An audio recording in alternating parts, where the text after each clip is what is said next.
안녕하세요. 상식이 돈이 되는 지식스쿨입니다. 지난달 일본 화물선이 모리셔스 인근에서 좌초돼 부동강이 난 사건을 기억하십니까? 이로 인해 발생된 기름 유출 사고는 복구하는 데에만 수십 년이 걸릴 정도로 엄청난 재난인데요.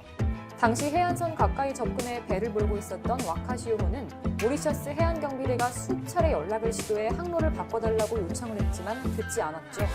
대체 왜 일본은 가까이 오지 말라는 경고를 무시하며 고집을 부린 걸까요? 영상 시작 전 좋아요와 구독 부탁드립니다. 전 세계가 인정하는 가치 투자자 워렌 버핏이 인정한 바로 그 책 오른쪽 버튼을 눌러보세요. 그 원인은 말문이 턱 막힐 만큼 어이가 없습니다. 바로 와이파이를 잡기 위해서이기 때문이죠. 당시 와카시오호 승무원은 모리셔스 경찰 당국에 와이파이 연결을 하기 위해 섬 가까이 접근했고 선원 한 명이 생일을 축하하고 있었다고 말해 전 세계적인 비난을 받았습니다. 이에 해당 선박을 빌려 쓰던 일본 해운업체 쇼센미스이는 지난 11일에 10억엔 규모의 지원책을 발표했는데요. 이 돈으로 기름 유출로 훼손된 산호초와 맹그로브 숲의 보호, 복원 작업을 추진하고 희귀 바다새 등의 보호 활동을 지원합니다. 하지만 아직 모리셔스 정부가 요구한 먼 바다로 나갈 어선과 어부 훈련 비용에 대한 대책은 바뀌지 않았죠. 그리고 최근 돌고래의 떼죽은 모습이 목격됐는데 기름 유출 사고와 연관된 것이 아니냐는 추측들이 나왔습니다. 이에 모리셔스 시민들과 수많은 해외 언론들은 돌고래가 떼죽음을 당한 원인을 규명하고 사고 당시 일본 선박이 항로에서 벗어난 이유를 투명하게 밝히라는 시위를 벌이고 있지만 아직 일본은 뻔뻔스럽게 그 어떤 대답도 하고 있지 않고 있죠. 한편 일제 선박에서 또 한 번 문제가 생겨 일본 조선업계가 발칵 뒤집어졌는데요. 지난 3일 일본 미쓰이에서 건조한 대형 유조선이 스리랑카 동쪽 해상을 지나가다 화재가 발생해 사흘 만인 6일에 완전히 꺼졌는데요. 화재가 난 선박은 뉴 다이아몬드호로 길이 330m의 VLCC급 초대형 유조선입니다. 사고 발생 직후 스리랑카의 공군과 해군은 물론 인도의 해군과 해안경비대도 나서 선박과 헬리콥터를 동원해 화재 진압에 나섰습니다. 현재 스리랑카 당국은 예기치 못한 사고를 대비해 뉴 다이아몬드호를 해안선에서 60-70km가량 떨어진 해상으로 끌어낸 상태인데요. 이번 사건의 원인은 엔진 보일러 폭발로 밝혀졌습니다. 승무원 23명 중 22명은 구조됐지만 안타깝게 한 명은 보일러 폭발로 숨을 거뒀습니다. 모리셔스 사건 이후 또다시 일본 대형 유조선에서 사고가 발생하자 국제사회에서는 일본 조선 산업에 대한 신뢰도에 금이 가고 있다고 얘기하고 있습니다. 일본의 조선업계가 제대로 된 사고 처리도 못하고 선박 제조 기술에서도 발전하지 못하며 고인물이 되어 썩어가고 있는 반면 한국의 조선업계는 초격차 기술을 선보이며 글로벌 수주 가뭄 속에서 홀로 빛나고 있는데요. 한때 전 세계 조선업계를 휘어잡았지만 이젠 조선업 자체가 없어질 위기에 처한 일본과 지난 몇 년간 큰 위기가 있었지만 지금은 전 세계를 호령하고 있는 한국.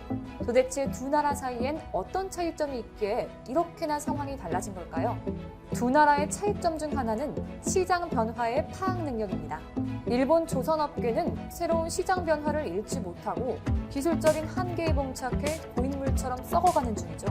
반면 한국은 지속적인 혁신과 발전을 통해 초격차 기술들을 개발했고 그 결과 현재 LNG선, 에탄선 등 고도의 기술력과 다수의 건조 경험이 필요한 고부가 가치 선에선 전 세계 누구도 따라올 수 없는 절대적인 수준을 선보이고 있습니다. 그리고 최근 환경 규제로 인해 친환경 선박들이 각광을 받고 있는데요. 이런 시장 변화를 빠르게 간파한 한국은 호랑이 등의 날개 단격으로 전 세계 조선업계를 휩쓸고 있습니다. 특히 올해부터 국제해사기구에서는 선박의 연료에 대해 황산화물 함유량을 3.5%에서 0.5% 이하로 대폭 감축해야 한다는 강력한 환경 규제를 발표했는데요. 이에 타국의 조선업계에서는 한숨을 쉬고 있지만 한국 조선업계에선 환영하고 있습니다. 그 이유는 한국 대형 조선 3사가 액화 천연가스를 연료로 하는 선박 등 친환경 선박 부분에 일찌감치 투자를 해 세계 최고 수준의 기술력을 보유하고 있기 때문입니다. IMO 2020 규제를 피하려면 선사들은 배의 연료를 LNG로 통째로 바꾸든지 선박의 탈광 장치인 스크러버를 설치해야 하는데요. 스크러버 설치는 비용이 저렴하고 비교적 장착 기간이 짧기 때문에 빠른 대응을 선호하는 선사들의 선택을 잠시나마 많이 받았었습니다. 또 가격이 싼 연료인 벙커CU를 사용할 수 있다는 점도 한몫했었죠. 하지만 오염물질을 바다에 버리는 구조라는 점에서 주요 기항지들이 스크러버 설치 선박의 입항을 제한했고 결국 선사들의 선택 방향은 LNG 추진선 쪽으로 기울게 되었습니다. 게다가 LNG 연료는 기존 벙커CU보다 황산 화물은 90% 이상, 질소산 화물은 80% 이상, 이산화탄소는 15% 이상 배출이 줄어든 친환경 고효율 에너지로 꼽히고 있기 때문에 LNG를 연료로 사용하는 LNG 운반선과 LNG 추진선 등과 같은 친환경 선박 발주는 전 세계 시장에서 큰 폭으로 늘고 있는데요. 이런 시장의 흐름 속에서 한국은 LNG 운반선 세계 수주 비율이 80%로 그 누구도 따라올 수 없는 압도적인 실력을 보여주며 전 세계 LNG 운반선 시장을 거의 독점하고 있는 상태죠. 또한 전문가들도 한국 조선소들의 LNG 추진선 건조 경쟁력과 핵심 기자재인 LNG 화물창 건조 능력을 세계 최고 수준으로 평가하며 한국 조선업계를 지금 당장 이길 수 있는 나라는 존재하지 않는다고 얘기하고 있습니다. 게다가 한국은 초대형 에탄 운반선까지 만들어 기술 경쟁력을 더욱 공고히 하고 있습니다. 여기서 에탄 운반선은 미국의 시일가스 개발로 생성된 에탄을 해외로 수출하기 위한 신개념 선박인데요.